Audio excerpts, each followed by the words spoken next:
Bonsoir à toutes et à tous et merci de. Je vois que le compteur augmente, comme on dit. Donc, je suis ravi de voir qu'il y a du monde qui est connecté ce soir. J'espère que vous êtes ravis aussi de voir que la liste USPO pour les URPS Grand Est est largement représentée. On est pratiquement complet. C'est jamais vraiment évident d'être tous là. On va faire un petit tour de présentation. Mais on va faire un petit tour de présentation. Je vais vous parler des URPS parce qu'on s'est rendu compte à plusieurs que, en fait, nous, on a tout le temps la tête dans le guidon, on a la tête dans la liste, on a la tête dans les URPS. On se rend compte qu'il y a encore des confrères qui ne savent pas forcément ce que c'est que les URPS, ni qui peut voter les URPS. On est un petit peu surpris, mais un petit peu pas de pédagogie, mais simplement d'explicatif.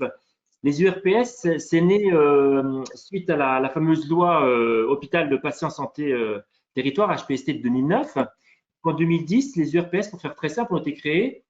C'est ni plus ni moins qu'une interface avec les ARS, c'est-à-dire un collège de professionnels, de tous les professionnels, que ce soit pharmaciens, que ce soit dentistes, que ce soit les médecins, etc., qui vont aller négocier, discuter avec les ARS. Donc, ça va à la fois participer à contribuer à l'organisation de l'offre de santé régionale, au plan régional de santé, etc. Donc, c'est vraiment une interface entre le terrain, entre les pharmaciens ou les médecins et les ARS, donc les institutions. Donc, c'est pour ça que c'est quand même un rouage extrêmement important de notre vie de tous les jours. Alors, qui est représenté? C'est là où c'est un élément aussi très, très important. Qui est représenté? Eh ben, c'est ni plus ni moins que des gens qui sont élus et qui appartiennent à un syndicat. Donc, c'est pour ça que c'est très important aussi que vous mobilisiez tous par rapport aux idées d'un syndicat. Il y a effectivement la liste en local qu'on va défendre, qu'on va vous expliquer, mais aussi plus en profondeur les idées nationales de ce syndicat qu'on défend aussi nous, même si ce soir on vous parlera plutôt du métier. Il faut bien comprendre que les URPS, c'est une façon de donner la majorité à un syndicat. D'accord? Alors, qui peut voter? Parce que ça, il y a des gens qui disent, mais moi, je ne suis pas syndiqué, est-ce que je peux voter? Oui, bien évidemment, dès l'instant que vous êtes titulaire, vous avez le droit de voter. Et cette année, donc c'est la troisième fois qu'on vote aux URPS. Et bien, cette année, vous allez avoir droit à un vote électronique. Alors, vous allez dire, voilà, c'est très, très compliqué. Non, il y a des explicatifs absolument partout, notamment sur le site du BSPO, qui sont très bien faits. Ça se passera très, très bien. Vous verrez, on les a testés, ça marche très, très bien. Et le vote électronique, ça sera du 31 mars au 7 avril. Donc, surtout, ne ratez pas le vote. Voilà, j'ai fait une rapide présentation des URPS. J'ai toujours tendance à parler très, très vite. Donc, je veux bien que mes colistiers me fassent des petits signes de la tête. Sinon, je parle trop vite. Tout va bien pour l'instant? Tout va bien. Alors, maintenant, on va présenter un petit peu la liste. Alors, je vais me présenter moi déjà. Donc, je suis Eric Ruspini. Je suis pharmacien installé depuis 1997 à Gerbévillers, en Lorraine, et je me représente encore pour ce mandat en tête de liste de l'USPO. Vous allez voir qu'on a une liste qui est rajeunie, qui est féminine, qui couvre pratiquement tous les territoires du Grand Est, et on va dérouler un petit peu pour qu'ils se présentent.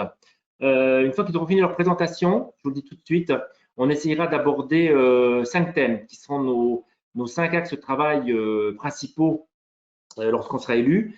Et après, je donnerai la parole à Gilles Bonnefond, le président national de l'USPO, pour conclure un petit peu la soirée. Voilà, j'en dis pas beaucoup plus sur moi, si ce n'est que, si, quand même, une chose qui me tient à cœur, c'est que je suis un grand fan de pharmacie clinique. Je fais partie de la Société française de pharmacie clinique.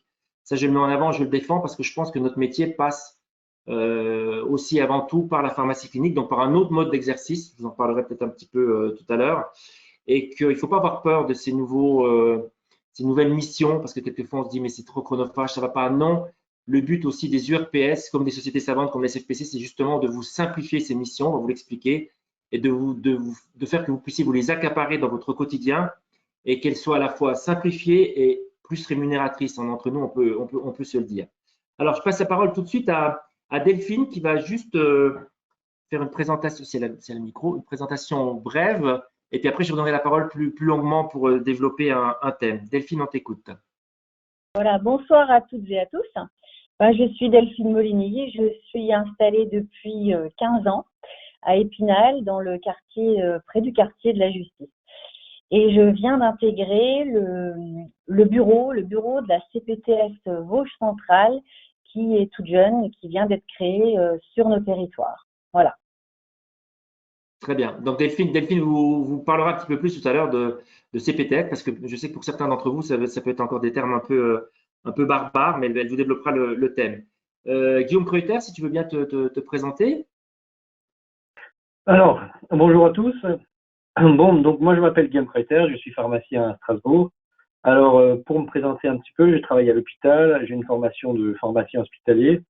Alors, j'ai décidé de m'installer en officine parce que justement j'aime les plantes, mais surtout parce que comme Eric, à la base, moi ce que j'aime bien c'est la pharmacie hospitalière. J'ai vu que, en particulier sous l'impulsion de l'USPO, il y a une modification du métier. Et justement, le métier qui est en train de pharmacien d'officine qui est en train d'évaluer. Et pourquoi est-ce que je suis sur les listes, sur cette liste RPS? Parce que justement, j'ai envie de faire changer les choses et je partage les valeurs de tous mes collègues, que ce soit l'éthique, la solidarité, la défense de métier, mais surtout la vision du métier de pharmacien qui est avant tout professionnel de santé, qui est proche des patients, qui est professionnel de premier recours et qui est spécialiste de toutes les thérapeutiques et qui est en lien avec tous les autres professionnels de santé. Et on voit que c'est vraiment notre maillage de 22 000 officines, donc cette ossature de notre système de santé qui pourra nous protéger donc de justement toutes les toutes les menaces qui arrivent justement sur notre métier, que ce soit les prestataires de maintien à domicile. Donc là, Delphine, elle va nous en parler un petit peu après, vu qu'elle est dans une CPTS, mais également Amazon et les plateformes. Et là, on a bien vu que l'USPO était là. Gilles, on le voyait un peu partout, surtout voir un peu les ministres et tout ça pour essayer justement de contrer toutes ces avancées, toutes ces personnes qui veulent essayer de nous prendre notre métier, mais pas dans l'intérêt du patient. C'est vraiment, comme on l'a vu la grande distribution, ils veulent faire un produit d'appel pour que les gens ils viennent acheter, qu'ils viennent remplir leur caddie. Et pour finir, justement, si Eric me laisse encore 2 minutes, parce que là je parle un petit peu, c'est que pour moi la pharmacie de demain, c'est pas un hangar de 2000 mètres carrés avec un pharmacien au fond du hangar et avec des vendeurs, mais c'est vraiment un pharmacien qui, avec tout le monde, justement avec les préparateurs, et là on verra aussi un petit peu qu'il faut tout le monde se forme pour acquérir de nouvelles compétences pour les nouvelles missions. Et c'est ça justement, c'est ensemble qu'on arrivera à faire tout ça avec les médecins et développer une partie que c'est vrai qu'on n'a pas trop développé, parce que en France, c'est quoi le système? On est malade, on va chez le médecin, on va chez le pharmacien, on se fait soigner et on recommence. La grosse partie qui manque, c'est la prévention.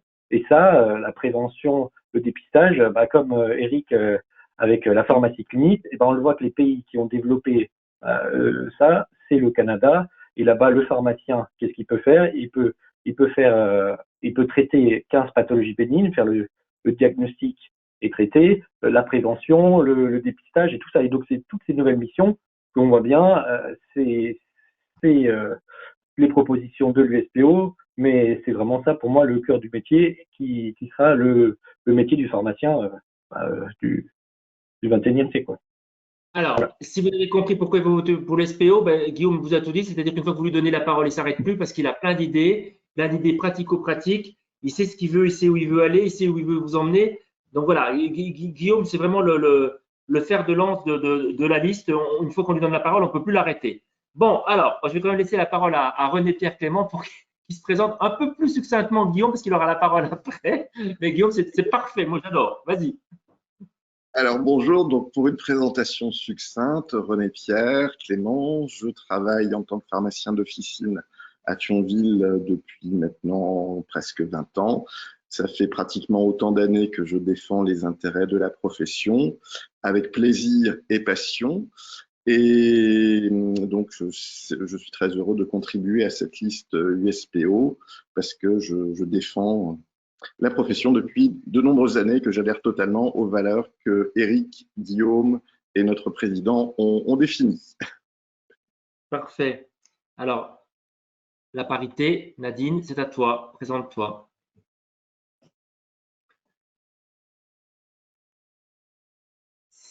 Je ne t'entends pas, Nadine. Voilà.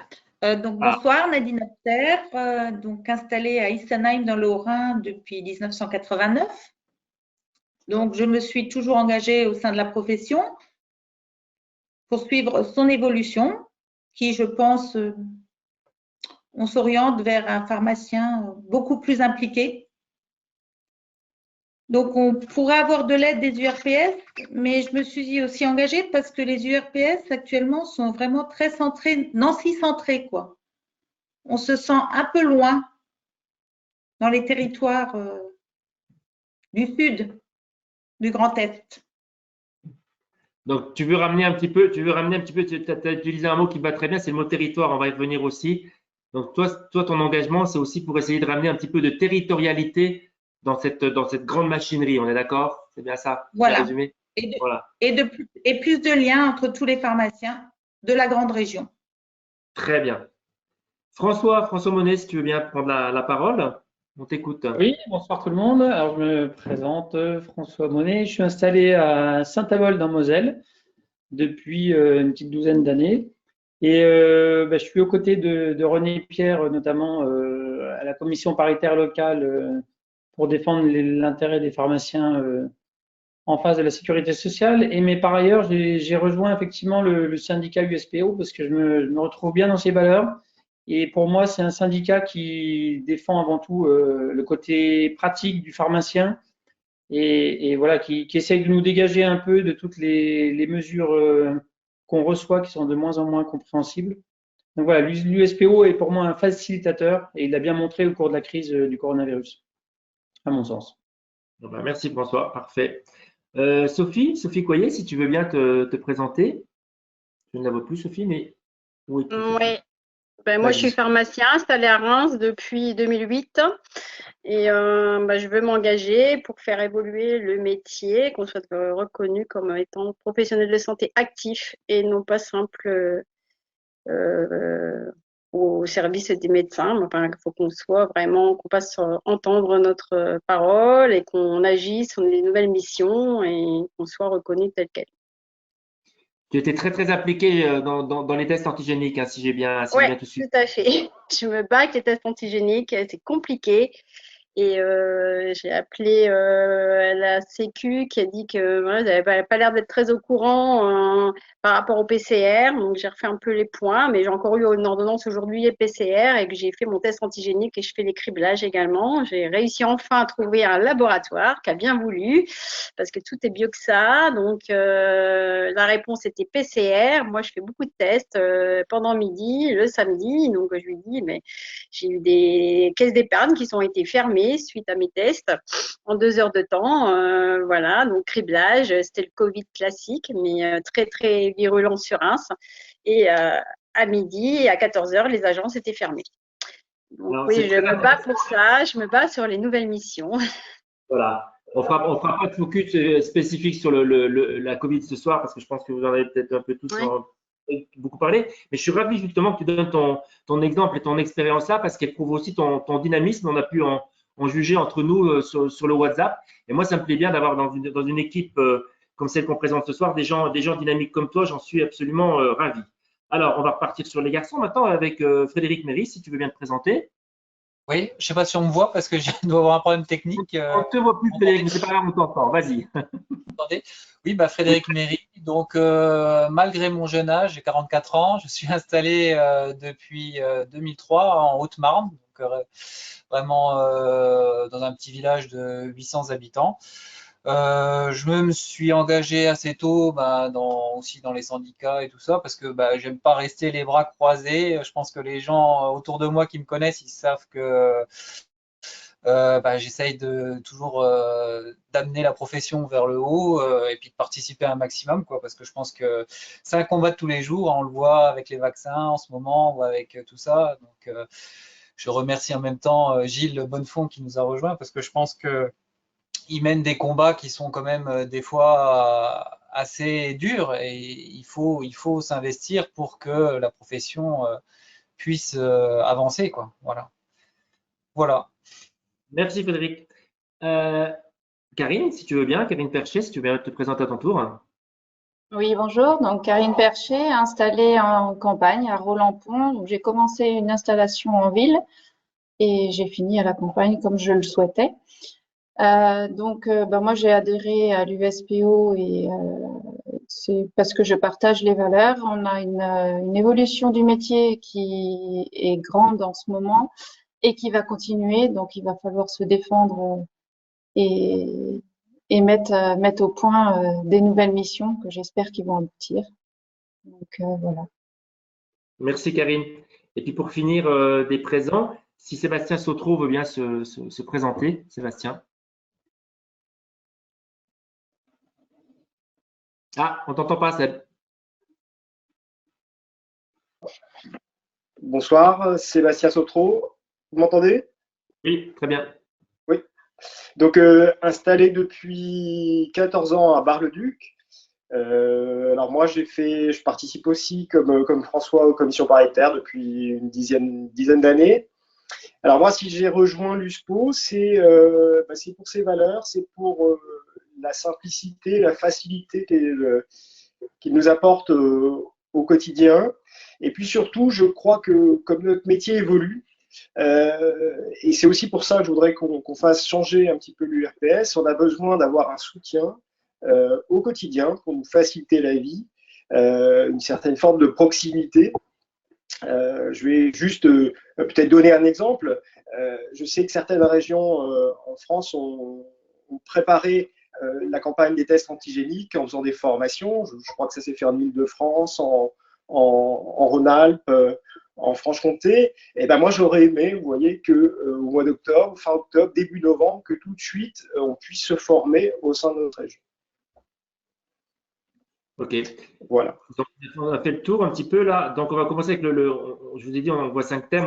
On va pas trop vous emboliser quand même la soirée parce qu'il faut que ce soit quand même dynamique. Donc, le premier thème, il va se résumer en 3 mots. C'est le mot territoire, le mot proximité et le mot écoute. Et je vais passer la parole à René Pierre qui va nous parler un petit peu de ce qu'on aimerait faire à l'intérieur de cette URPS pour justement être plus proche de vous. René Pierre, à toi. Oui, alors effectivement, je pense que tous les confrères l'ont ressenti au cours de cette crise. D'une part, une certaine lenteur dans la prise en charge, dans le soutien qui est venu. Sébastien donnait l'exemple des formations aux tests antigéniques qui sont arrivées bien trop tardivement. Nous avons fait des doléances à ce sujet et on a pu constater que l'équipe en place actuelle avait un train de retard de manière extrêmement évidente. Et donc, ce que l'on souhaite mettre en place, c'est un système avec beaucoup plus de proximité, de nouveaux outils de communication pour rebondir sur ce que disait Nadine, pour vraiment rassembler les liens entre pharmaciens, apporter des soutiens rapides et efficaces pour tous les territoires. Parce qu'on a pu observer que parfois les formations intéressaient un petit nombre de pharmaciens, que c'était des thèmes extrêmement complexes à manier, extrêmement chronophages. Donc, on souhaite vraiment quelque chose de direct, applicable immédiatement pour tous les confrères et en lien avec l'actualité. Moins de choses uniquement pour un microcosme du 54. Est-ce que c'est ce que je devais dire, Eric? C'est bon, on est dans le thème? On avait compris, pour rebondir aussi sur ce que disait Nadine, c'est qu'il y a une volonté de retourner sur les territoires. Mais ça, c'est un peu, alors si je peux me permettre d'intervenir aussi, c'est un peu la problématique qu'on a eue avec la dernière mandature, on va dire, c'est cette création des grandes régions qui fait que malheureusement, effectivement, les URPS qui avant étaient Champagne, étaient Lorraine, étaient Alsace, là ont tout été regroupés, donc il y a eu beaucoup moins d'élus et tout était effectivement Nancy centré. Et on l'a ressenti pendant ces 5 années. Donc, je pense effectivement, et on pense avec cette liste, qu'il faut qu'on redescende sur les territoires avec des outils très simples. On a vu avec la crise Covid que les webinaires fonctionnaient très bien. Donc, l'idée, c'est d'aller au-devant des confrères avec des outils informatiques très simples pour aller au-devant de leurs problématiques. Donc, c'est exactement ce qu'il fallait dire. C'est une de nos priorités. Alors, on enchaîne. Le deuxième thème, c'est un gros mot. Donc, c'est CPTS. Et là, c'est Delphine qui va nous expliquer un petit peu ce que c'est que ces communautés professionnelles territoriales de santé. Alors, surtout, Delphine, ne développe pas tout parce que sinon on y passe la soirée, parce que c'est pas simple. Donne les grandes idées. Félicitations parce que tu as réussi à rentrer au bureau de la CPTS. Et ça, c'est exactement ce que doivent faire tous les pharmaciens. Vas-y, je t'écoute. Voilà. Alors, effectivement, je ne vais pas vous faire un cours sur la CPTS. Moi, mon idée dans l'URPS, c'est de créer une cellule d'aide aux confrères qui ont décidé de s'engager dans cette voie-là. Il y a quelques mois, Quand j'ai essayé de me renseigner un petit peu là-dessus, je me suis retrouvée un petit peu dépourvue. Pas d'aide de l'URPS, des renseignements vaguement sur Internet. La CPAM, c'est un petit peu la CPAM qui m'a mis la puce à l'oreille en m'indiquant qu'une CPTS était en cours de création sur mon territoire. Donc, j'ai pris contact avec les médecins qui étaient à l'origine de cette CPTS. Je me suis un petit peu raccrochée au train qui était en train de démarrer. Voilà, mon idée, c'est vraiment de créer une cellule d'aide à la création de toutes ces structures qu'on nous demande d'installer sur les territoires. Donc, premièrement, une boîte à outils avec vraiment des aides techniques sur les statuts, les objets, ce qu'on doit y mettre, mais voilà, sur la structure. Et ensuite, qu'est-ce qu'on va mettre dedans? C'est la deuxième partie. Qu'est-ce qu'on y met comme contenu? Qu'est-ce qu'on met comme projet? Et là, il faut savoir qu'il y a 13 CPTS seulement de créés actuellement sur le Grand Est, 15 qui sont en cours et 22 en réflexion. Eh bien, je trouve que sur cette cinquantaine qui est en gestation, seulement 13 existent vraiment. Je pense que pour toutes les autres, ça pourrait être vraiment intéressant d'avoir un partage d'expérience qui nous ferait gagner en temps et en efficacité. Parce que les bonnes idées des uns, je suis sûre, permettent de faire avancer les autres. Voilà en quelques mots. Voilà. Et si je peux rajouter quelque chose, je pense qu'il serait intéressant aussi, comme on l'avait évoqué, c'est justement de coordonner un peu toutes les actions des CPTS plutôt que tout le monde fasse la même chose dans son coin de façon désordonnée. Et là, c'est un vrai rôle des URPS justement d'amener une coordination dans tout ça et d'en ressortir les thèmes efficaces qui marchent pour pouvoir les développer au national. Voilà, on a essayé de donner quelque chose de cohérent. Vous voyez dans le déroulé de cette soirée au programme USPO URPS Grand Est, c'est-à-dire qu'il y a à la fois le côté territorial, puisque les CPTS s'intéressent à la territorialité en tant que coordination des soins entre les différents acteurs du territoire, et aussi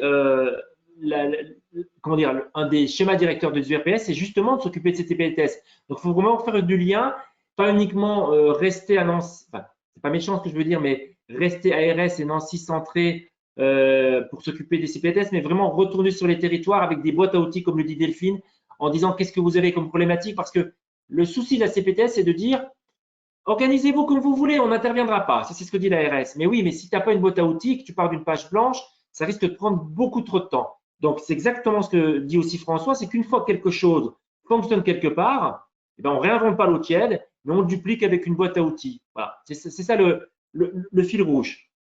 Bon, très bien. Donc, on a fait le deuxième thème, c'est parfait, on déroule bien.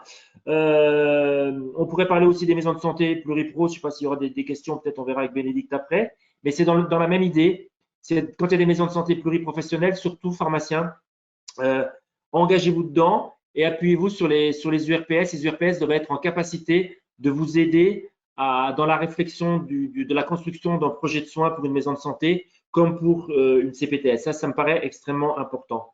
Le troisième thème, et vous allez voir que le fil rouge tient toujours, c'est les expérimentations, les actions et la rémunération.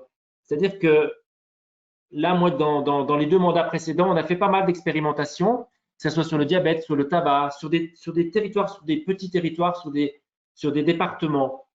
Moi, j'ai envie que on a tous envie que dans ce nouveau mandat-là, il y ait absolument qu'on continue pas comme ça à réinventer encore une fois l'eau tiède, mais qu'on se dise mais qu'est-ce qui a fonctionné comme expérimentation dans les autres URPS? Servons-nous-en. Il y a de très très belles choses absolument partout. Je ne vais pas tout développer, mais vous pourrez aller regarder sur le site de l'USPO. Vous verrez ce qu'ont fait les confrères. Et vous allez recevoir aussi dans les jours qui viennent le magazine de l'USPO qui vous montrera aussi toutes les belles choses qui ont été faites là où nos confrères USPO sont à la tête des URPS. Et ces expérimentations doivent, à notre avis, être absolument dupliquées et généralisées et valorisées. Donc, je redonne la main quelques instants à Delphine et Frédéric pour parler un petit peu de ces expérimentations, si vous voulez bien. Frédéric. Comme tu veux. Voilà, moi sur le même schéma que qu'est-ce qui marche ailleurs, qu'on refasse la même chose, inspirons-nous de ce qui a marché ailleurs, plutôt que de perdre du temps à faire des expérimentations qui sont très souvent des usines à gaz, qui font peur à tout le monde. J'en veux pour exemple quelque chose de très simple qui a été fait en Bourgogne-Franche-Comté au sujet de l'observance. Ils n'ont pas rempli des questionnaires de aussi question pour déterminer quel était le patient non observant. On les voit tous au comptoir tous les jours. Ceux qui nous disent j'ai pas besoin de cardégique ce mois-ci, il m'en reste, c'est pas normal qu'il m'en reste. Donc celui-là, c'est bon, on l'a détecté. Voilà, il faut des choses simples, sinon les confrères ne les feront pas. Donc il faut, pour aller plus vite, pour être plus efficace, s'inspirer de ce qui a marché ailleurs et surtout pas d'usine à gaz. Voilà. Frédéric, tu voulais compléter peut-être? Frédéric a disparu. Je vois que c'est tout noir, donc Non, je mais sais c'est pas. parce qu'on essaie de résoudre le problème technique parce que Le personne ne. problème technique avec Bénédicte, oui. Tu voulais Oui, rebondir 2 secondes par rapport aux expérimentations? oui, bah, je pense que tout le monde, on a un peu marre des expérimentations et on aimerait bien passer maintenant à quelque chose de plus concret parce que ça reste toujours un petit peu théorique. Donc, je pense que, comme tu disais, il y a des choses qui ont été faites dans d'autres URPS où ça a déjà été expérimenté. Donc maintenant, nous, notre volonté, c'est de passer à la phase pratico-pratique, parce que moi, je suis toujours un peu comme ça aussi. J'aime bien les choses concrètes, quoi. Voilà, qu'on soit pas trop dans la théorie, quoi. Voilà, mais plus dans la pratique. Donc, je pense que Le plus bel exemple, si je peux me permettre, je pense quand même que c'était la vaccination de la grippe. Je veux dire, si demain on arrive à vacciner massivement contre la Covid, c'est parce que déjà, antérieurement, on est tous formés, qu'on s'est déjà tous vaccinés contre la grippe. Donc, il y a eu des expérimentations qui ont lieu 2 années de suite dans différentes régions et ça a été généralisé. Donc, je pense que c'est comme ça qu'il faut pousser sur d'autres choses, que ce soit sur le tabac, que ce soit sur le diabète, etc. Il y a vraiment des choses qui fonctionnent très, très bien sur l'hypertension artérielle, sur l'observance, etc. Il y a vraiment beaucoup de choses. Mais encore une fois, n'essayons peut-être pas de recréer encore, servons-nous de ce qui existe ailleurs. Mais pour savoir faire ces expérimentations, vous allez voir que mon fil rouge tient la route, je tiens à le dire parce que je veux que vous ne perdiez pas le fil non plus. Pour pouvoir faire ces expérimentations, il faut quand même être formé. Et sur la formation, c'est Guillaume qui va nous parler un petit peu de la formation des pharmaciens à la fois dans leur cursus universitaire et puis après tout au long de leur exercice professionnel. Guillaume, à toi. Bon, alors au niveau de la formation, donc le constat que tout le monde, je pense, voit, c'est que justement, il va y avoir de plus en plus de nouvelles missions, et pour faire ces nouvelles missions, que ce soit pour nous ou que ce soit pour nos préparateurs, il faudra monter en niveau et acquérir des nouvelles compétences. Là, on l'a vu pendant la crise, ça a été un facilitateur, que ce soit pour le dépistage, les tests antigéniques, que ce soit maintenant pour les vaccinations ou tout le reste. Donc là, vraiment, ce qu'il faut, c'est justement qu'il y ait une implication aussi des acteurs. Il ne faut pas que ça soit justement des formations qui soient uniquement universitaires, avec des profs à la fac. Bon, on sait qu'ils ont d'autres préoccupations ou uniquement des hospitaliers. Il faut vraiment que les URPS soient aussi impliqués pour qu'on soit vraiment acteurs des formations, pour que ce soit des formations qui nous servent. Comme là, il y a eu pas mal de formations pour les nouvelles missions, mais c'est vrai que c'était surtout des formations avec, on va pas dire, je vais pas, comme Delphine disait, c'est un peu des usines à gaz, c'est-à-dire que ce soit pour le diabète ou que ce soit pour la cancéro, c'était pas très pratico-pratique, il y avait des pavés à apprendre et à la fin, ça servait pas grand-chose. C'est qu'il faut vraiment que ce soit les acteurs de terrain qui soient impliqués là-dedans. Mais il faut que les programmes, par exemple, que les programmes universitaires soient aussi revus un peu, en particulier avec des pharmaciens de terrain. Et je pense que après, voilà, c'est pas vraiment le travail non plus de l'URPS, mais il faut que les URPS et les pharmaciens de terrain soient là pour surveiller, et en particulier aussi avec la nouvelle réforme des préparateurs qui est en cours avec cette expérimentation. Je ne sais pas si les personnes sont au courant. C'est une expérimentation sur 6 ans avec soit une formation en CFA, soit une formation à l'université ou les deux. Et donc voilà. Donc la proposition qu'on a, c'est premièrement justement d'impliquer plus les pharmaciens de terrain et également justement d'essayer de faire un lien, comme là on a vu avec les outils, c'est d'essayer de faire un outil global qui servira justement à faire un lien avec l'université, avec les CFA et également aussi avec les organismes de formation pour que justement ça soit facilitateur, parce que comme l'a dit Eric, ce qui nous manque et ce que doit servir les URPS, c'est vraiment de simplifier et d'être au plus proche du terrain des pharmaciens. On va dire que si c'est pour faire un ARS bis ou un ordre ou autre chose, je pense qu'il n'y a pas de grand intérêt, hein. Le but, c'est vraiment d'être proche des pharmaciens qui travaillent sur le terrain. Voilà. Proximité, Alors, simplification, on est d'accord. Oui, oui. Bon, Vas-y, bien. je pense qu'on a un excellent exemple dans l'URPS Île-de-France, dans la gestion de la crise Covid, en termes de formation. En effet, Renaud Nadjaï, qui est président USPO de la région Île-de-France, a dès fin octobre mis en place une formation par son URPS pour le dépistage des tests antigéniques ouverte à tous les confrères, avec plusieurs sessions de formation. Et ça, je pense que c'est, en tant que président de l'URPS, faire la communication dans les médias, mettre en place la formation pour le plus grand nombre. Je crois que ça a été considérable, le nombre de pharmaciens formés le premier jour. Mais donc, pour montrer qu'une URPS présidée par des USPO, ça donne de la réactivité, ça donne du PEPS, ça donne de la proximité.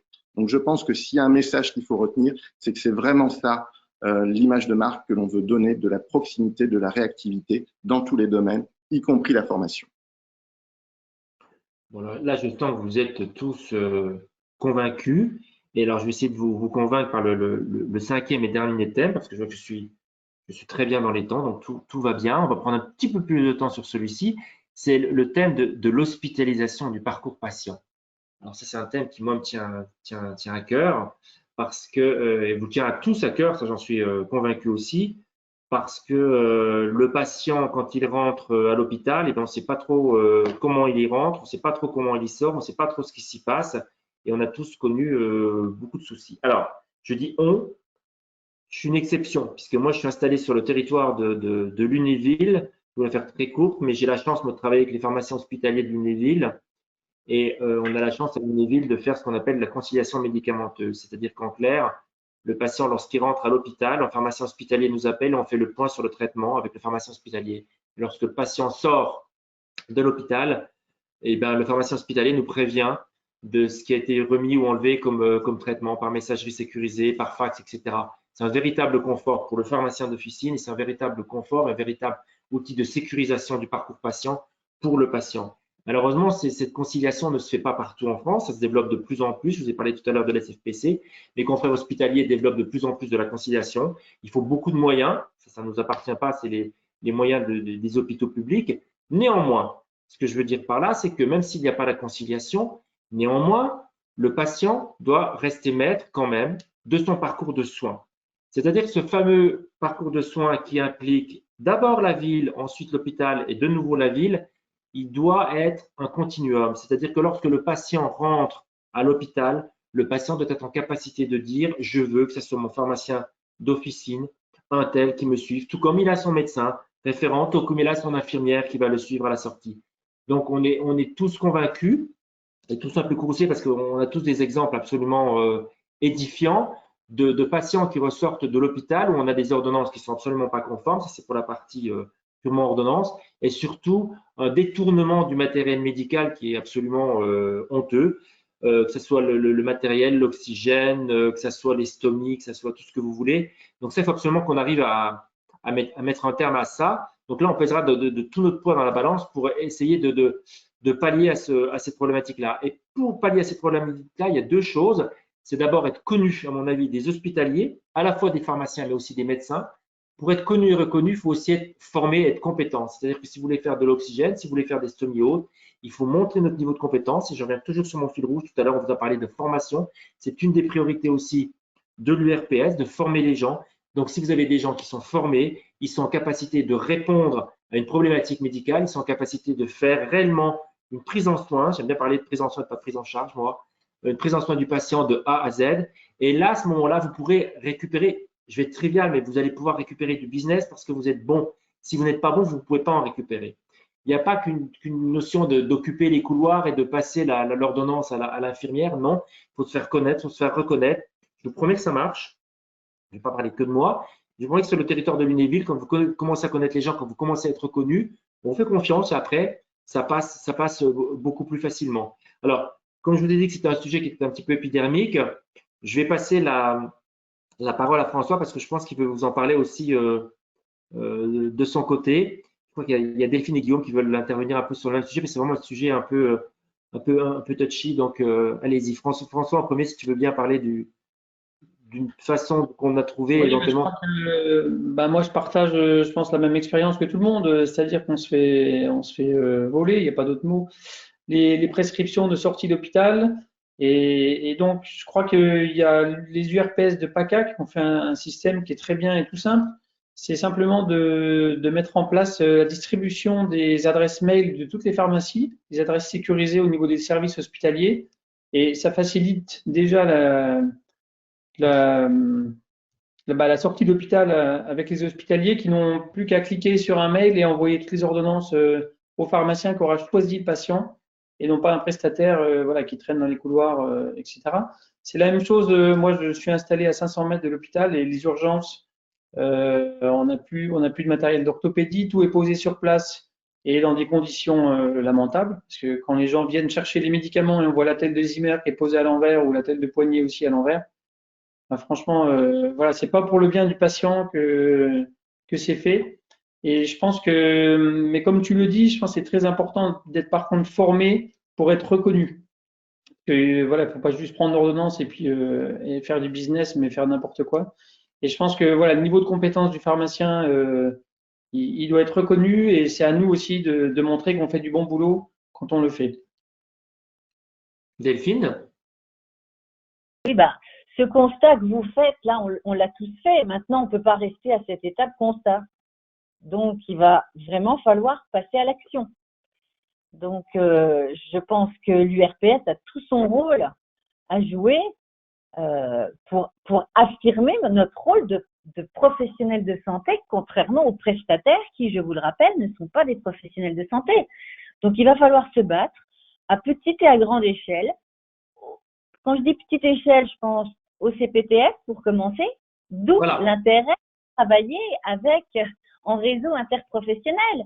Et c'est par là, je pense, qu'on pourra progressivement remonter et peut-être jusqu'au national, puisque ce qu'on fait sur le terrain finira par remonter au niveau régional, qui pourra s'en servir au niveau national. Voilà. Est-ce que vous avez vu la cohérence un peu du programme, mine de rien? Non, mais c'est ça, c'est-à-dire qu'en fait, il suffit pas, je vais être trivial, mais il suffit pas de beugler dans son coin. Si vous investissez les choses qu'on vous donne, c'est-à-dire que si vous investissez dans les CPTS, alors que ce soit nous, là, les élus à l'URPS, mais vous aussi, les pharmaciens qui nous écoutez, les CPTS, elles sont là pour ça. Les CPTS, normalement, il n'y a pas dedans de non-professionnels de santé. Donc, les CPTS, elles permettent de faire du lien entre le médico-social, entre l'hôpital et la ville, entre professionnels de santé. Donc, les fameux prestataires de services n'ont rien à faire là-dedans. Donc, voilà, il y a une vraie cohérence dans la démarche. Guillaume, à toi, et après, on est bien et on donnera la parole à Gilles Bonnefond. Vas-y, Guillaume. Ah, pardon, voilà, donc comme un peu ce que vous avez dit, justement, se réapproprier le MAD, c'est d'abord être compétent. Donc, c'est clair que il faut qu'on refasse des formations. Et je pense que c'est là où c'est des thèmes prioritaires. Deuxièmement, c'est de faire respecter les droits du patient et faire respecter les droits du patient. Je pense que là, à un moment où il faut quand même taper du poing sur la table, je ne sais pas si vous avez vu, il y a une pub sur BFM TV des prestataires à domicile. Franchement, de faire une pub pour dire on est professionnel, on veut être professionnel de santé, enfin je ne sais pas dans quel monde, enfin, à part Leclerc. Donc clairement, ce qu'on a dit là, quand on sera à l'URPS, c'est vraiment que l'URPS sera là pour récupérer justement tous les confrères qui se sont fait avoir, parce que à part ça, des fois, moi par exemple, ma fille, elle allait aux urgences, et ben ils lui ont posé un colis cervical, elle est rentrée à la maison et j'ai reçu une facture, alors que ils ont demandé à l'interne de faire signer à ma femme. C'est un scandale. Donc là, justement, l'URPS, on est là à vos côtés, et il faudra travailler évidemment avec l'ordre, avec l'ARS, pour faire respecter les droits du patient, mais ça, c'est pareil. Au niveau national, il faudra aussi faire respecter ça, parce que c'est vraiment pas normal de se faire avoir par des choses comme ça. Et donc, il faut également que l'URPS soit facilitateur. Et comment ça? Justement, comme on a dit, le fil rouge, c'était justement d'avoir des outils qui permettent de faire le lien de manière simple au niveau du terrain. Et là, on pourra justement, l'outil qu'on avait dit qu'on réfléchissait pour faire des formations, ça pourrait également être un outil pour mettre en lien avec les hospitaliers.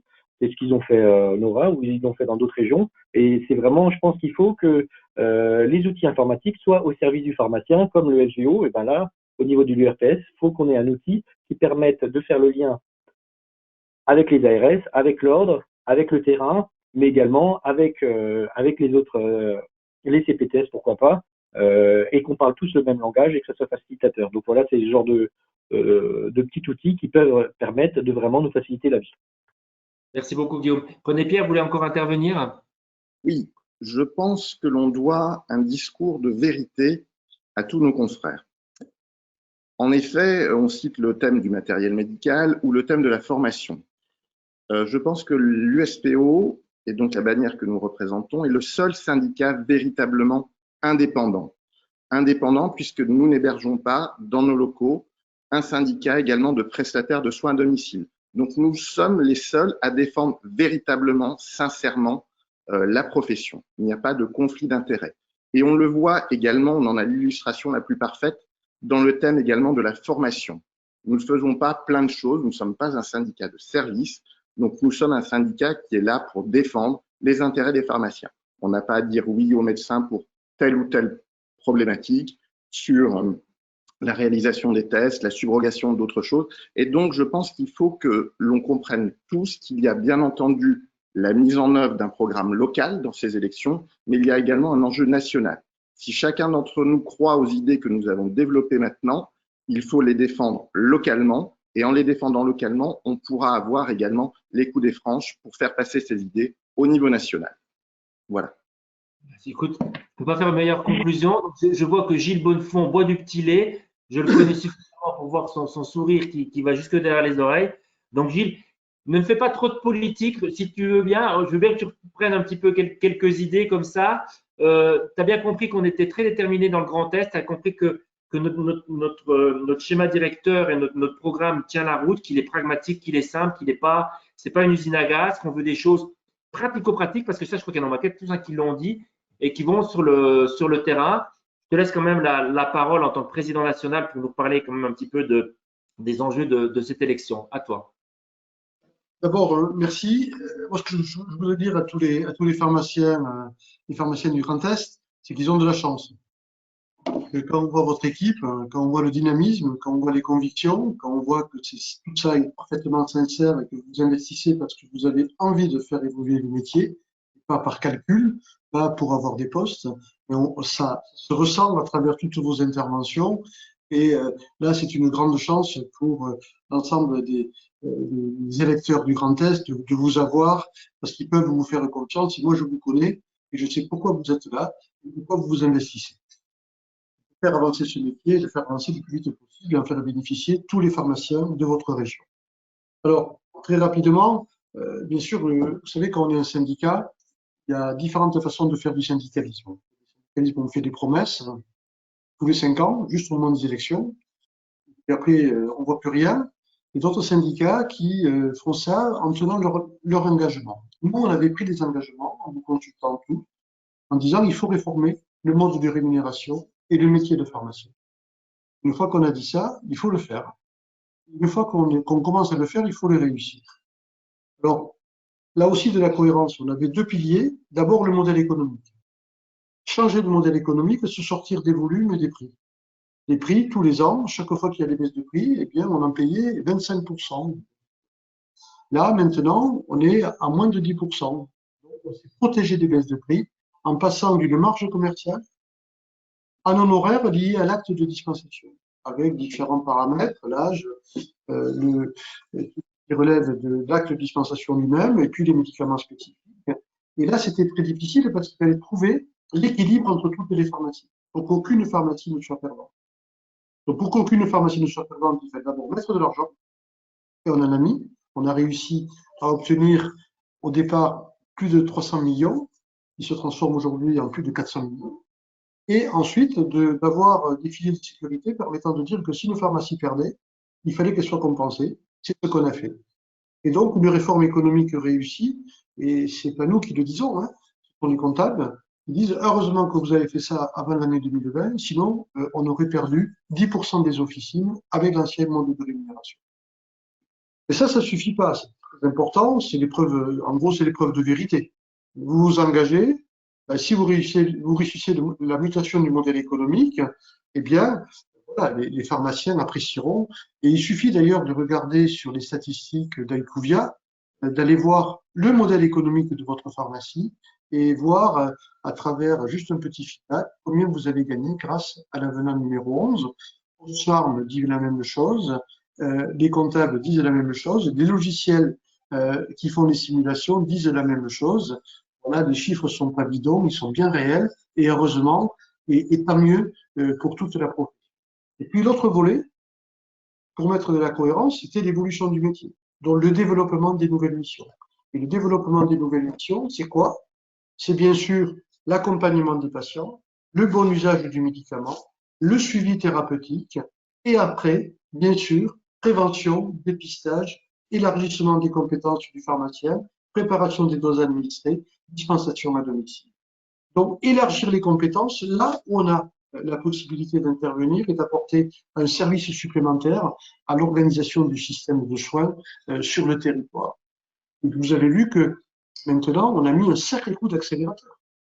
Depuis que nous avons pris le leadership de la convention pharmaceutique, eh bien, les choses s'accélèrent et deviennent presque naturelles.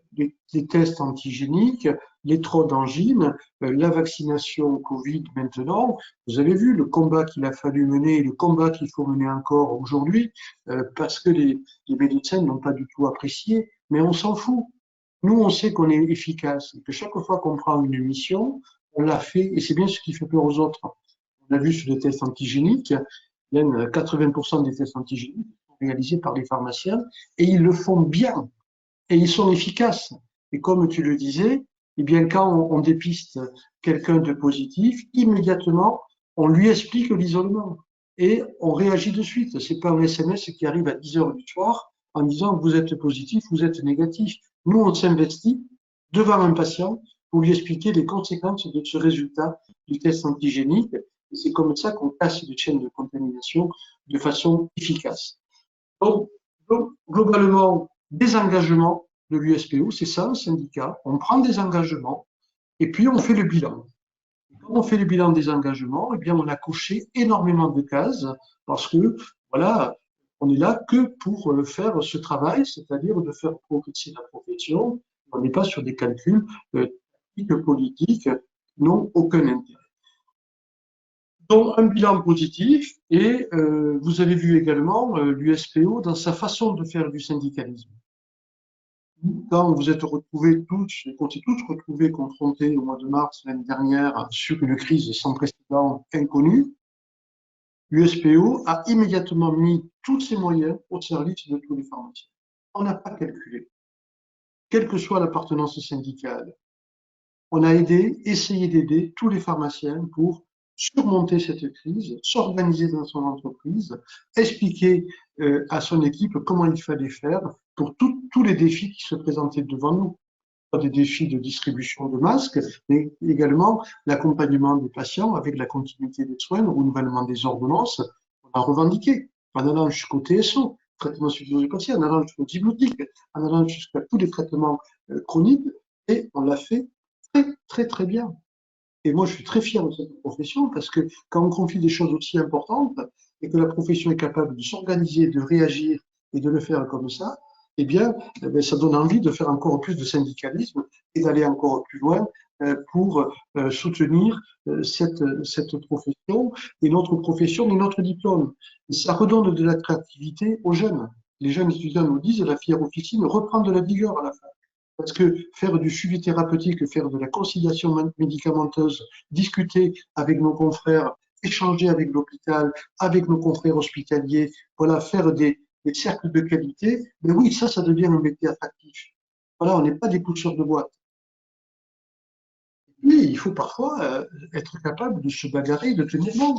Quand on est confronté à la loi ASAP, la loi qui veut banaliser les médicaments, en faire un Uber de la pharmacie ou un Amazon de la pharmacie, eh bien, il faut se bagarrer. Vous avez vu l'USPO se bagarrer et à rassembler une partie de la profession, convaincu les députés et les sénateurs pour dire ce truc, on l'arrête. On a gagné. On a réussi avec l'ordre, avec les étudiants, même avec des groupements qui auraient pu être attirés par le e-commerce.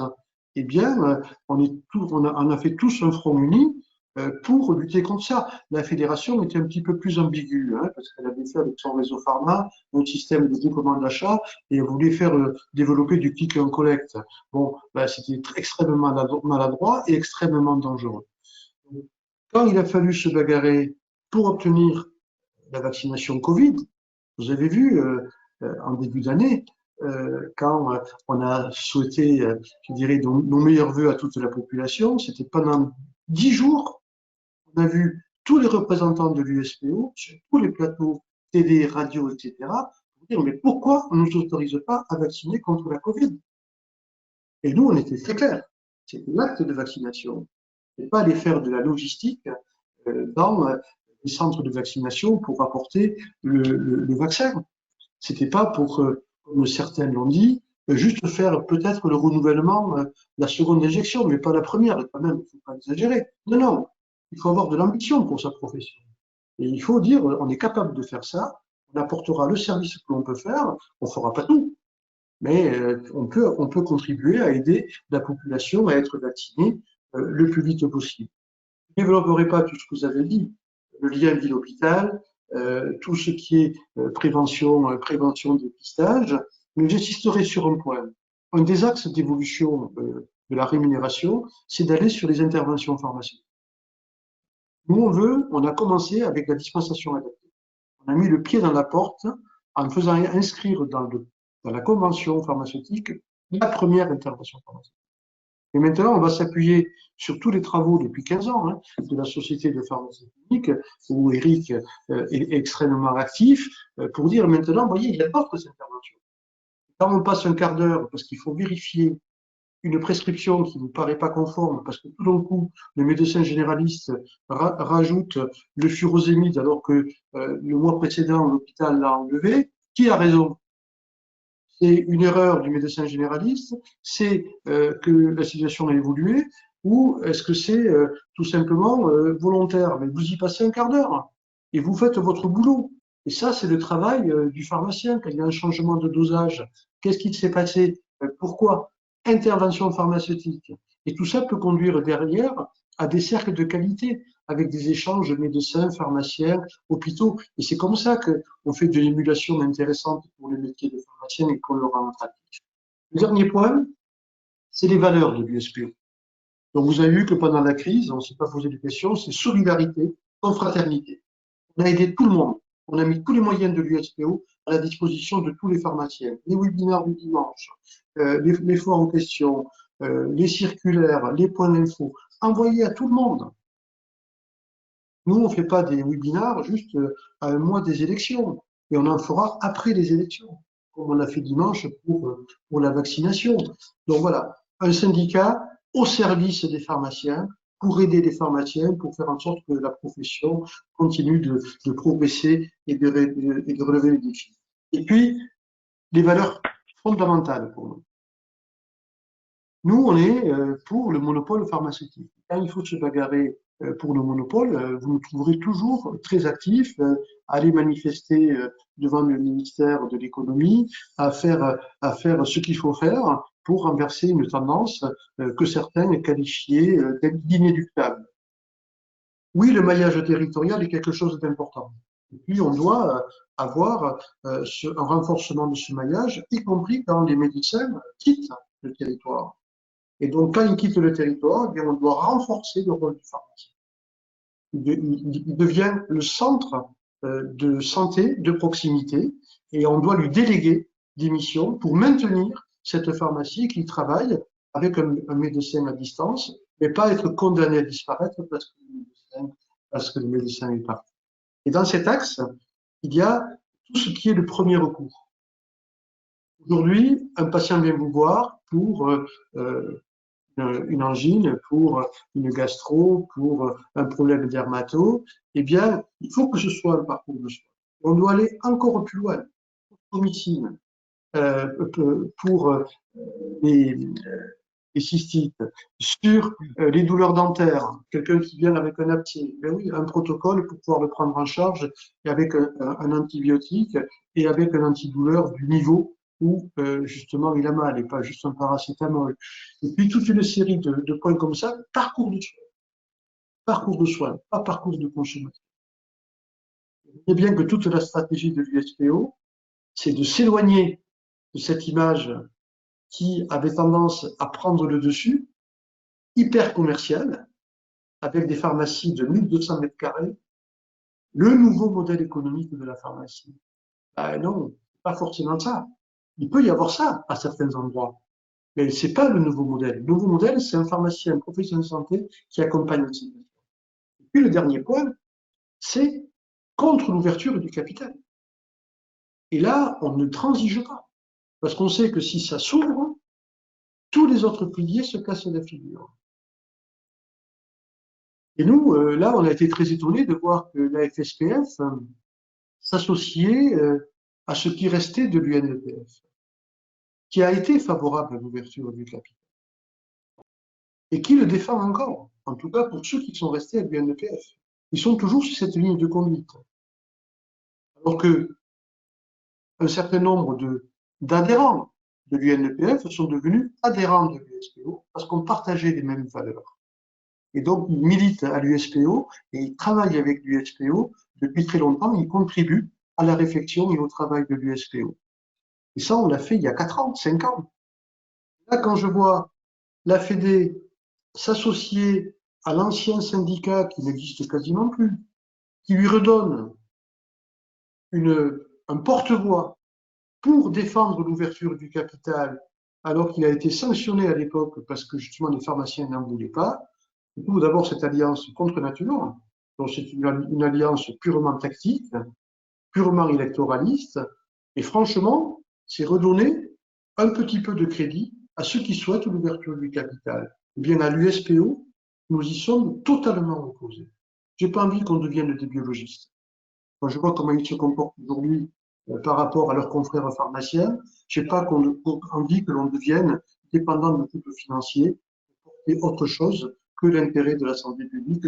Ça n'est pas intéressant pour l'USPO. Donc, si vous avez aimé l'USPO pendant ces 3 ans, si vous considérez que l'orientation du métier qui a été prise vous plaît, si vous considérez que la façon de faire du syndicalisme des confrères vous convient, avec un esprit, je dirais, de confraternité, de soutien et de bagarre, mais vis-à-vis de ceux que l'on doit combattre, et pas se bagarrer contre d'autres confrères, eh bien, si vous avez aimé cette nouvelle façon de faire du syndicalisme, vous avez devant vous une équipe tout à fait disposée à défendre ses valeurs dans votre région. Merci beaucoup Gilles. Bénédicte me dit qu'il y a quand même pas mal de questions. On va essayer de les regrouper en simplement 3 ou 4 thèmes. Je voudrais juste donner la parole avant à René Pierre et après on va sur les questions. Oui, je voulais témoigner et féliciter en particulier tous les membres du conseil d'administration et Gilles Bonnefond, pas simplement pour faire une basse flatterie, mais pour vraiment témoigner de l'intérieur et aussi remercier Eric puisqu'il m'a accueilli avec certains anciens UNPF il y a 5 ans. C'était pas une négociation, c'était OK, tu veux bosser, on a les mêmes idées, on bosse ensemble. Et là, je voulais dire que à tous les niveaux, ça s'est très bien passé. Aujourd'hui, tous ceux qui sont là, pour tout le monde, ça semble une évidence que de faire des tests antigéniques. Je me rappelle, il y a 5 mois en arrière, en octobre, un soir à peu près à la même heure, une discussion en visioconférence avec notamment Gilles Bonnefond qui était là. Et la question qui était posée ce soir-là, c'était les tests antigéniques, qu'est-ce que vous en pensez les gars? Est-ce qu'on y va? On n'y va pas. Il s'ensuit un petit débat au sein du conseil d'administration et globalement, il y a urgence à être au service de la population, on va valoriser le métier, il faut y aller. Donc, je tiens quand même à saluer la clairvoyance de la vision de notre syndicat et il ne faut pas oublier quelles étaient les conséquences derrière. Donc, on acte les tests antigéniques. Bon, ça semble tout à fait normal aujourd'hui, ça ne l'était pas du tout. Remettez-vous un an en arrière, faire un acte de biologie, appelons un chat, on aurait froissé quand même pas mal de monde. La vision d'un autre syndicat était de dire qu'est-ce que c'est que le test antigénique? C'est un nouveau produit à distribuer et on va donc prendre une marge de 3 € pour le distribuer. La vision de notre syndicat, et je me souviens avoir posé la question ce soir-là à Gilles Bonnefond, quelle est la cotation de l'acte, je le vois sourire, des biologistes? J'ai posé cette question. Gilles m'a dit, attention, là tu mets la barre un peu haut, René Pierre. Donc, simplement pour dire, et je pense que Gilles pourra clôturer là-dessus, c'est, nous avions mis, il me semble, une barre à 45 € hein, ce soir-là sur la valorisation de l'acte, barre que l'on souhaitait, et pour différentes raisons, elle n'a pas été cotée à ce niveau-là. Mais donc, qu'est-ce que démontre cet exemple? C'est un syndicat à la pointe, un syndicat à l'écoute de ses adhérents, et donc toutes les personnes qui sont ici réunies ce soir auront comme tâche de mettre au point ces nouvelles missions localement et également de faire avancer au niveau national. Car chacune des régions USPO, c'est un laboratoire. On va mettre en place des choses. On va également importer des choses qui sont bien faites ailleurs. Et donc, c'est de cette alchimie que va naître notre exercice de demain. Donc, je voulais remercier tous ceux qui sont là ce soir et remercier en particulier Gilles Bonnefond de son dévouement exceptionnel. Merci beaucoup, René Pierre. Bénédicte, je te repasse la parole, si tu veux bien, pour synthétiser en une ou deux questions, parce que je vois que l'heure tourne, je ne vais pas non plus retenir les confrères trop longtemps. Quels sont les principaux thèmes, s'il te plaît? Alors, j'ai 2 questions sur le programme et 2 questions sur l'actualité vaccination. Donc, je commence par le programme. Vous en avez un petit peu parlé, mais je pense qu'il y a des personnes qui aimeraient que vous développiez un petit peu. Que compte faire l'USPO en pratique pour sortir le prestataire de l'hôpital et que, enfin, le choix du patient soit respecté? Tout simplement, on l'a dit tout à l'heure, il y avait une notion d'adresse, de messagerie sécurisée. Il faut, à mon avis, pas uniquement se contenter de dire aux patients de faire du déclaratif, mais il faut qu'on rentre dans le DMP, il faut qu'on rentre dans des choses beaucoup plus comment dire, organisées pour que le patient puisse, d'entrée de jeu, quand il rentre à l'hôpital, dire c'est mon pharmacien qui va s'occuper de moi à la sortie. Moi, ça fonctionne sur l'Univille, hein, ce genre de choses. Donc, je ne vois pas pourquoi ça ne fonctionnerait pas ailleurs. C'est des moyens, c'est du temps, on est d'accord, mais c'est en passant par des outils, on va dire comme ça, informatiques, qu'on arrivera à récupérer le patient. Et l'autre chose, on vous l'a dit tout à l'heure quand même, c'est aussi en étant compétent. Pour moi, c'est deux choses qui vont complètement ensemble. C'est-à-dire que le parcours patient, il peut être efficient que si le pharmacien l'accompagne avec compétence tout au long. Donc, c'est monter en niveau de compétences et d'accompagnement du patient et aussi avoir des outils informatiques qui nous permettent comment dire, de dire à l'entrée de l'hôpital, le patient à la sortie, il connaît déjà son prestataire de service qui est son pharmacien et pas un autre. Voilà. Quoi d'autre, Bénédicte? On a quelques exemples intéressants. Oui, il y a des exemples en plus dans le sud. Notamment en région PACA, où le président de l'URPS actuel, qui est Michel Siffre, qui est un URPS FSPF, hein, qui avait mis ça en place. Bon, maintenant, il vient à l'USPO, Michel Siffre, voilà, parce qu'il a trouvé que avec l'USPO, il était sûr que ça avancerait plus vite ce dossier et qu'on en ferait un enjeu prioritaire national. C'est de proposer. On a la loi pour nous. La loi dit que quand un patient rentre à l'hôpital, il doit donner le nom de son médecin, de son pharmacien et de son infirmier. Préparer la sortie et échanger pendant l'hospitalisation. Ensuite, on a les CPTS, où les prestataires doivent être exclus puisqu'ils ne sont pas professionnels de santé. Le combat qu'on a mené pour pas qu'ils soient professionnels de santé, vraiment, à d'autres, on peut lâcher l'affaire. Ensuite, on a simplifié le travail de l'hôpital, bien évidemment, pour qu'ils puissent rapidement, ou sur une adresse mail, ou sur un numéro, contacter le pharmacien ou une personne qui va l'orienter sur le bon pharmacien, qui est celui qui est choisi par le patient.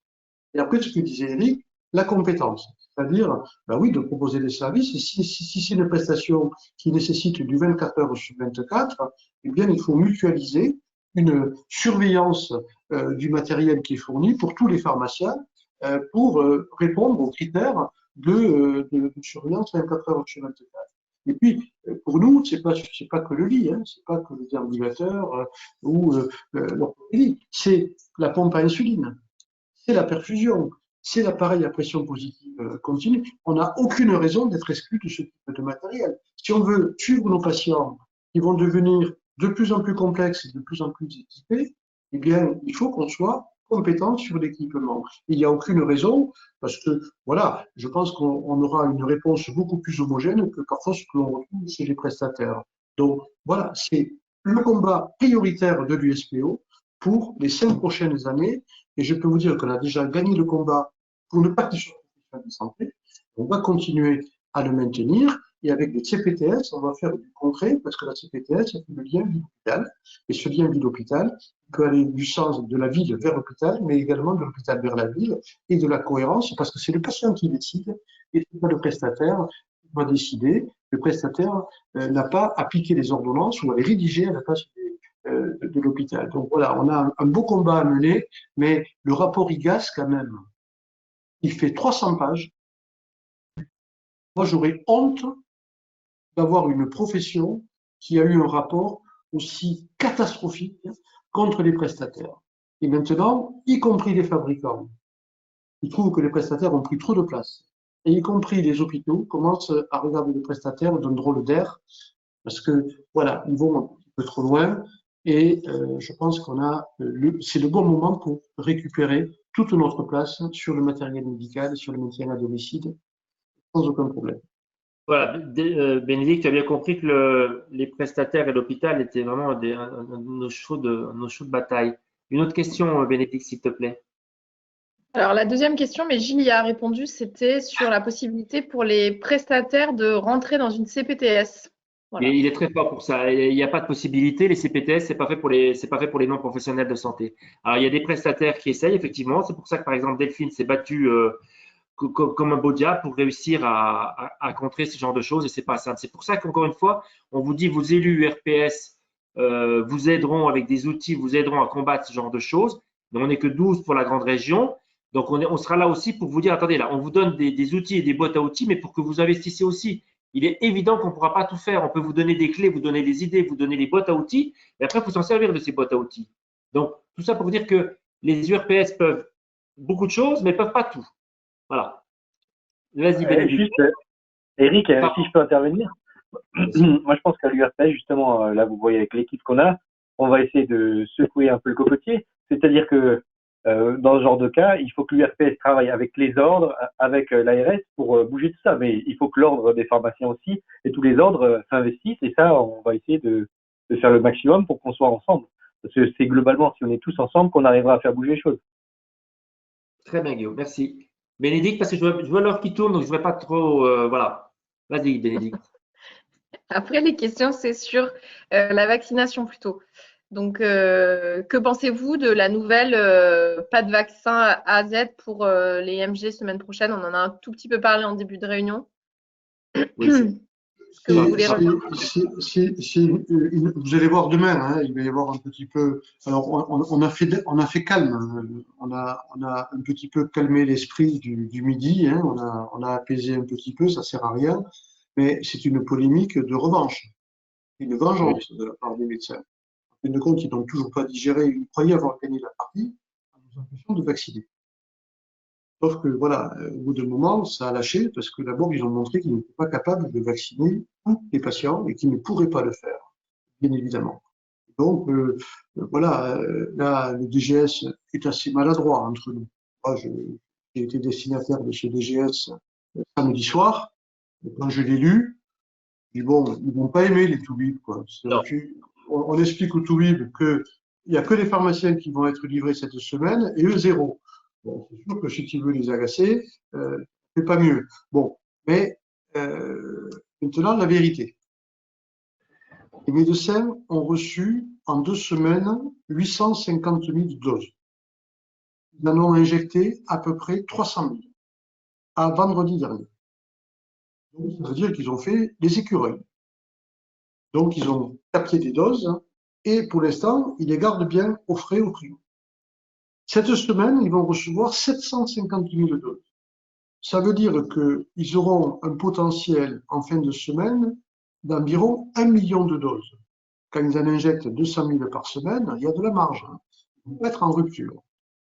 Alors, il y a quelques médecins qui vont être en rupture. Ceux qui ont fait le boulot, qui en avaient commandé qu'une et qui n'ont pas recommandé cette semaine et qui espéraient en recommander cette semaine. Alors, ça, ils se sont fait avoir. Parce que ils ne sont pas venus nous voir la semaine dernière, alors qu'ils auraient pu en avoir, et voilà, ils se sont fait piéger. Bon, quelques petits agacements, ça c'est normal, parce que le responsable, c'est AstraZeneca. Nous, on va recevoir 340 000 doses qui vont être livrées que le 18 ou le 19 mars. Les médecins, 1,6 million. S'il y a une profession qui devrait gueuler aujourd'hui, c'est les pharmaciens. Et c'est les médecins qui râlent. Nous, on nous avait dit qu'on injecterait à partir du 15 mars, on ne recevra que le 18 ou le 19. Le temps de prendre les rendez-vous, ce sera décalé d'une semaine. Donc, ils se comportent très mal, et c'est simplement parce qu'ils ne veulent pas que l'on vaccine. Ils ont médicalisé la vaccination. Ah, risque de comorbidité. Le pharmacien est tellement idiot qu'il ne sait pas que le type il est diabétique. Il ne sait pas que le type il est hypertendu. Il ne sait pas qu'il a une insuffisance rénale. Il n'y a que le médecin qui peut le savoir. Franchement, on en est encore là.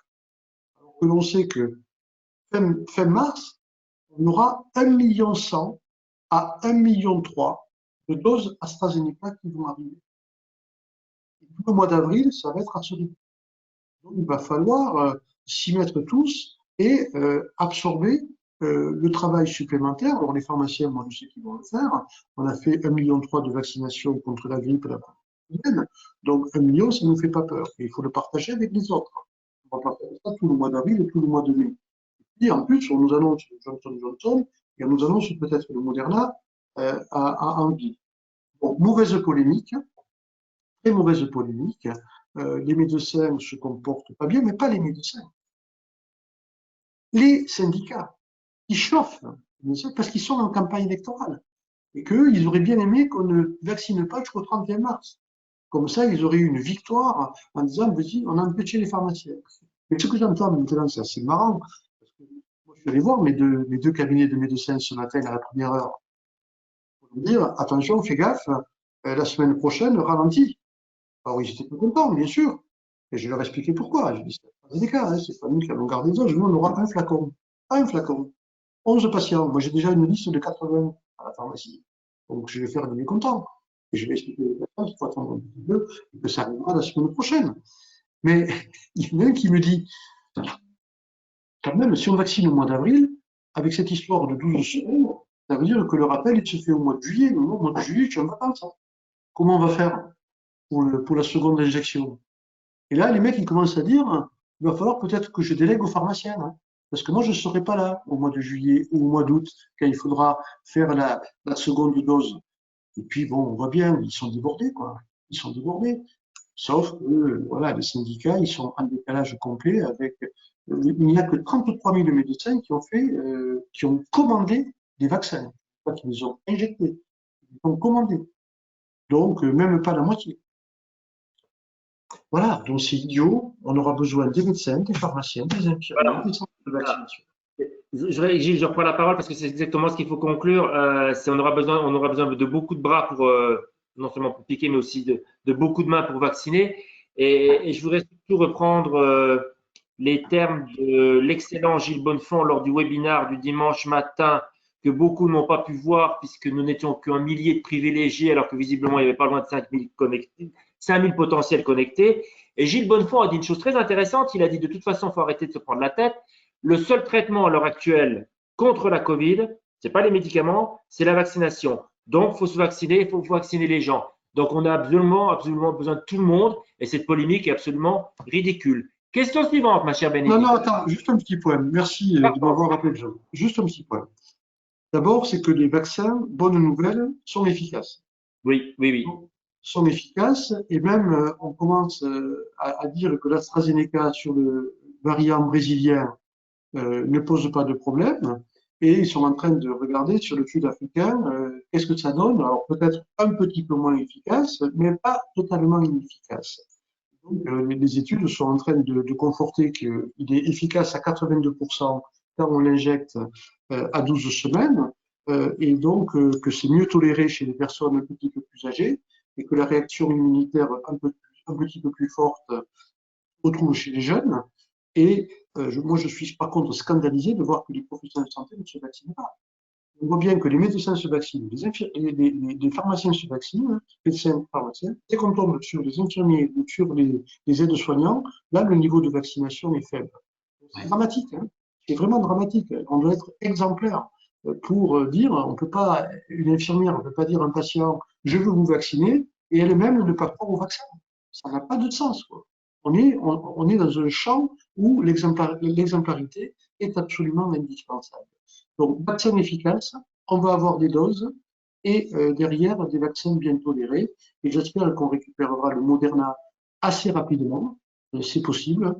Et je ne désespère pas sur le Pfizer. Et le coup d'après, c'est tout le respect du calendrier vaccinal. Je suis d'accord. Tous les renouvellements de tous les vaccins, y compris. Là-dessus, parce que justement, à cause de la Covid, il y a eu un retard justement dans le calendrier vaccinal. Il faut absolument qu'on se batte absolument là-dessus, et ce sera aussi un des combats de l'USPO. Bénédicte, une dernière question, s'il te plaît. J'en ai deux, alors qui est-ce que je choisis, Eric? Deux questions, mais je ne laisse pas la parole à Gilles parce que sinon on y est encore à 23. Tu vas être obligé, Eric, tu vas être obligé. Ah, vas-y. J'ai une question sur, il me reste une question d'actualité, mais je la prendrai en dernier. C'est sur la sérialisation. Que pensez-vous de la sérialisation? Je peux répondre aussi, mais bon, je sais que c'est un dada. Je vais laisser répondre Gilles. Bon, c'est pas un dada, mais comme j'ai participé à toutes les réunions, je sais exactement ce qui s'est passé. La sérialisation, c'est une directive européenne qui date de 5 ans, qui est pour lutter contre la contrefaçon.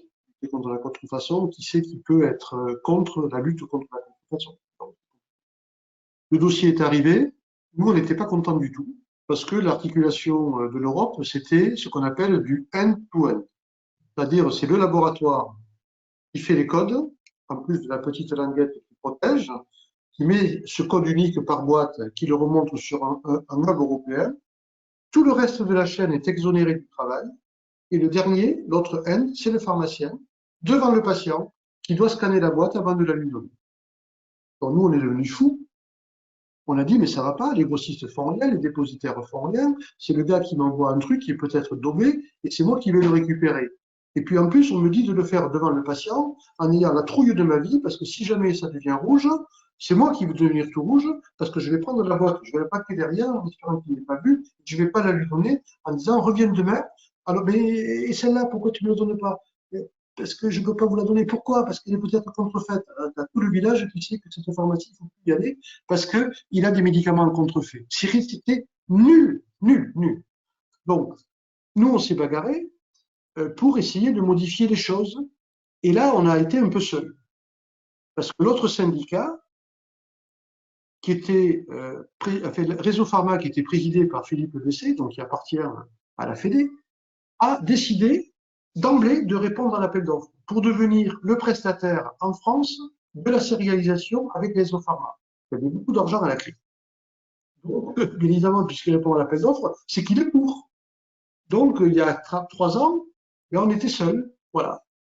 Donc, il a perdu l'appel d'offres. Et quand il a perdu l'appel d'offres, alors là, il est devenu fou. La sérialisation, c'est nul. Ouais, mais mon coco, je peux le dire maintenant. Hein, mauvais perdant. Donc, nous, qu'est-ce qu'on a fait? On a fait 2 choses. La première, c'est qu'on a demandé au Conseil de l'ordre de faire un connecteur. Pourquoi? Pour que les données d'information de sérialisation ne soient pas exploitées par les industriels. Puisque bien sûr, les industriels voyaient cette masse d'informations pour gérer les flux de toutes les marchandises au niveau européen. Donc, on a demandé au Conseil de l'ordre de développer un connecteur. Ce qu'ils ont fait. Bien sûr, ça a un coût, sauf que votre cotisation, elle a baissé d'autant. Votre cotisation ordinaire, elle a baissé de 50 €. C'est le coût d'abonnement au connecteur. Donc l'ordre a joué le jeu, franchement, et s'est mouillé dans cette affaire et a fait en sorte qu'il y ait coût zéro. Et ensuite, nous, ce qu'on a fait, c'est qu'on a dit, mais le end-to-end, le end, c'est la pharmacie, et pas forcément devant le patient. Quand je réceptionne les produits, je les décommissionne, donc je vérifie au niveau du hub européen si la boîte n'a pas été vendue en Bulgarie. Et si elle n'a pas été vendue en Bulgarie, donc elle sera vendue à la pharmacie Ruspini, qui la met dans son rayon, qui la met dans ses tiroirs, dans son robot, et quand il est devant le patient, il sait que toutes ces boîtes sont correctes et il ne change rien à ses habitudes d'aujourd'hui, les promis, pour tout le reste, etc. Et donc, on a tordu le règlement européen pour justement permettre aux pharmaciens d'avoir le choix de le faire en back-office au moment de la réception ou de le faire en front-office s'ils le souhaitent. Et en back-office, ça coûte moins cher. L'autre jour, j'ai eu le responsable de Pharmagest, de LGPI, il m'a dit, mais moi j'ai deux tarifs. J'ai un tarif à l'entrée où il y a un coût de 180 € qui correspond au développement, mais plus d'abonnement mensuel de maintenance. Par contre, celui qui veut le faire en front office, il paye les 180 €, il a 20 € ou 30 € d'abonnement tous les mois parce qu'il faut maintenir le truc. Voilà. Donc nous, on a fait le boulot pour que ça coûte le moins cher possible. Et puis quand vous êtes sur la sérialisation, vous êtes en temps réel. C'est-à-dire que quand vous passez votre boîte, vous attendez la réponse de l'Europe. Si jamais ça ralentit, vous êtes avec le patient devant vous. Alors que quand vous êtes en back-office, si ça ne marche pas, c'est pas grave, hein, ça va marcher dans un petit moment. Vous allez ranger vos produits au fur et à mesure. Voilà. Donc nous, on a fait le boulot. Donc quand j'entends Philippe Bessé aujourd'hui en faire un argument de campagne, bon, d'abord, c'est qu'il n'a pas grand-chose à dire, parce que s'il n'y a que ça comme argument de campagne, c'est un peu court. Et puis, franchement, il y en a un qui ne doit rien dire sur la sérialisation, alors que le président de Réseau Pharma, il avait répondu à l'appel d'offres, c'est bien lui. Donc, c'est assez désagréable d'entendre quelqu'un manipuler les confrères sur un sujet qui, de toute manière, s'impose à la profession. C'est pas agréable. Moi, j'aurais préféré qu'on n'ait jamais ce dossier à traiter. Mais le principe de la sérialisation, c'est qu'il faut que tous les pays européens le fassent, parce que si la France ne le fait pas, c'est toute l'Europe qui ne peut pas lutter contre la contrefaçon. Puisqu'il faut vérifier que des boîtes ne sont pas vendues en France et également en Bulgarie. Donc, si la France ne donne pas de réponse, eh bien, le système ne marche pas. Donc, l'Europe ne laissera pas passer. Et franchement, l'Europe, quand on les connaît, hein, bien attention, hein, d'aller chercher la Commission européenne ou d'aller chercher la Cour de justice européenne, alors qu'ils voudraient casser tous les fondamentaux, l'ouverture du capital, le monopole, le e-commerce, etc., je pense que c'est pas vraiment le moment d'aller les chercher sur un truc qui, de toute manière, s'imposera à la profession. C'est vraiment pas très malin de jouer les cadors quand on n'en a pas les moyens. Donc, moi, je dis à Philippe Bessé, tu devrais faire attention. On a une réunion lundi prochain au ministère. Je pense que ça va très mal se passer pour tes oreilles. Mais ce qui est embêtant, c'est que quand il est au ministère, il est d'accord avec la sérialisation. Mais quand il est devant les confrères, il en fait un argument populiste. Hein. Il va faire du syndicalisme. Alors, Bénédicte, toute dernière question, parce que Gilles a parlé 2 fois de la Bulgarie. J'avoue que j'ai pas eu le temps de dîner, moi, donc je vois un yaourt absolument énorme bulgare devant moi. Je n'en peux plus. Donc, la dernière question, Bénédicte, s'il te plaît.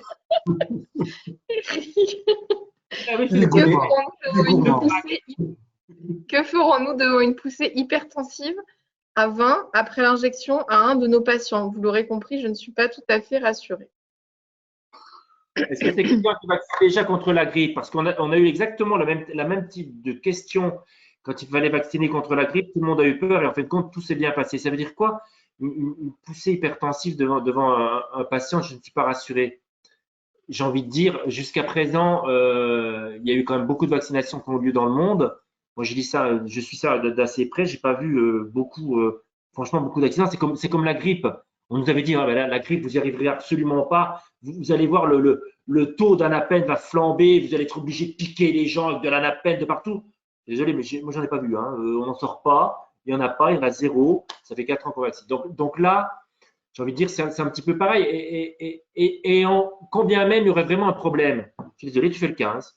J'ai envie de dire, c'est comme un problème sur la voie publique ou quelqu'un qui fait un arrêt cardiaque dans ta pharmacie, c'est la même chose. Faut pas être inquiet. Le médecin ne fait pas plus, il fait le 15 aussi. Bien sûr. Voilà. Bien sûr. En plus, il n'a même pas d'anapène, les médecins. Ils n'ont pas d'anapène, voilà. Je ne vais pas être méchant, mais c'est vrai qu'ils n'ont pas forcément d'anapène sous la main. Donc, les poussées hypertensives étaient surtout avec le vaccin Pfizer, donc ça ne nous concerne pas finalement. Ouais, mais après, voilà, moi parce que les médecins nous ont fait un cirque là-dessus au mois de novembre, pour nous exclure en disant il faut garder le patient un quart d'heure. Maintenant, ils le regrettent, hein, parce qu'il faut qu'il le garde théoriquement un quart d'heure. Hein. Il fallait théoriquement avoir bien sûr l'adrénaline. Donc, il y a même des médecins sur des émissions de télé qui disent mais si vous regardiez les cabinets de médecins, ceux qui ont de l'adrénaline pas périmée, vous seriez surpris. Et même un disait, il faut voir la bouteille d'oxygène. Heureusement que le ministère n'a pas suivi parce que les médecins avec une bouteille d'oxygène, il y en a encore moins. Donc effectivement, on peut avoir le cas. Il faut avoir l'anapène, mais l'avantage, c'est que nous, on l'a.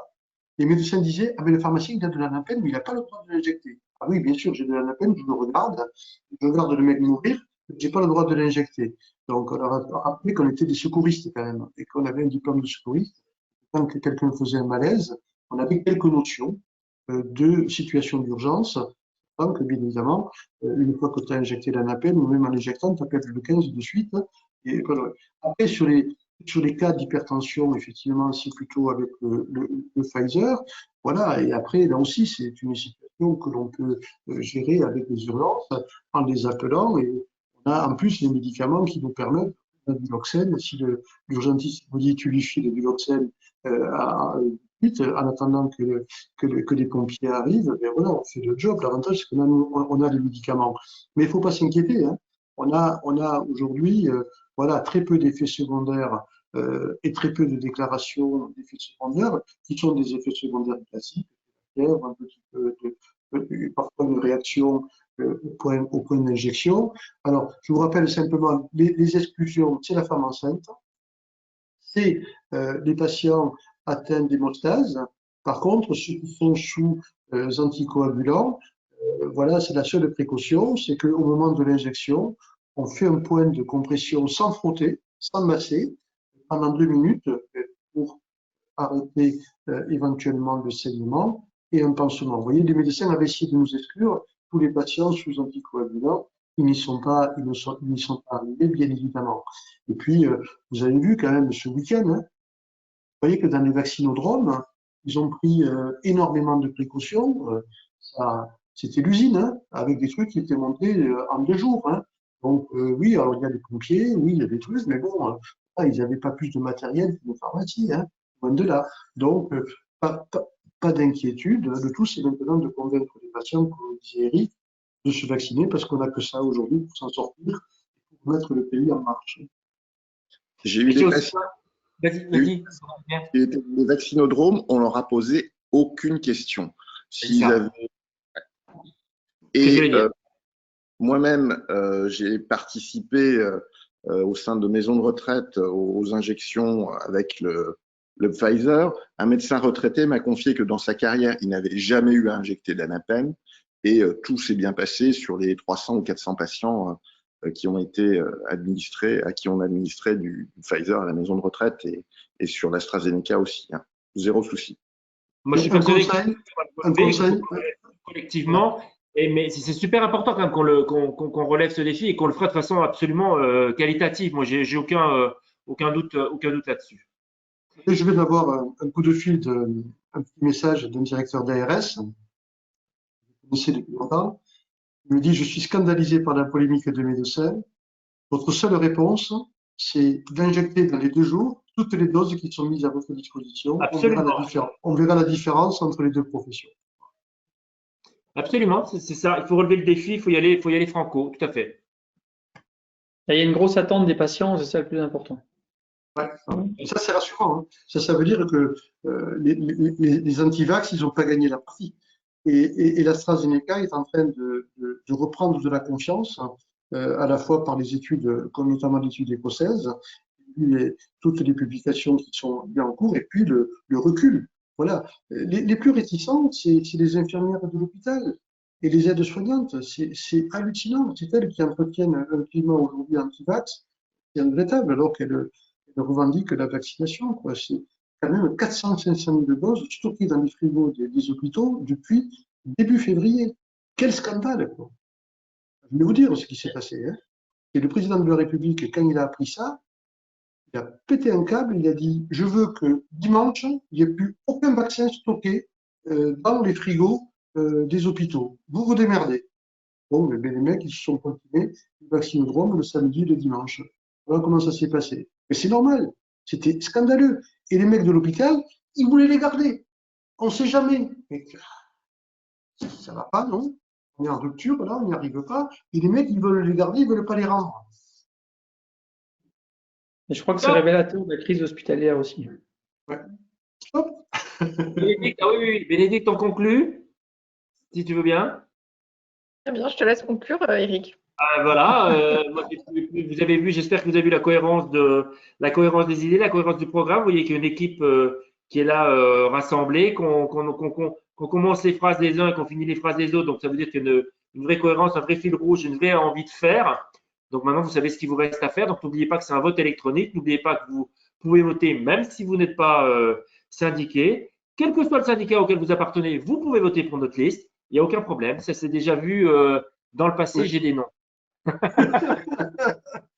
Bonne soirée à tous. Merci beaucoup. Au revoir. Merci. Et bon courage pour la suite.